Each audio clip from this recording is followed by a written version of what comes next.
আমি ফুলকপি দিয়ে, কালা বেগুন, আলু দিয়ে, শুটকি দিয়ে রান্না করব।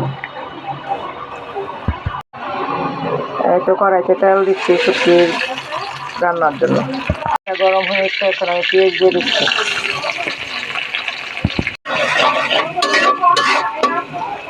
লাল হয়ে গিয়েছে, এখন আমি শুটকিটা দিয়ে দিচ্ছি। লবণ দিচ্ছি, মরিচ ফাঁকি দিচ্ছি, মশলাটা কষাচ্ছি। এই তো সবজিটি দিয়ে দিলাম, একটু ঢেকে দিচ্ছি।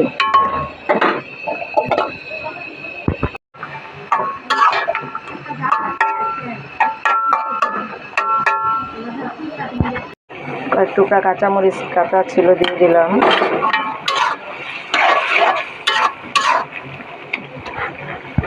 এটা হয়ে গিয়েছে, এখন আমি ধনেপাতা দিয়ে দিচ্ছি।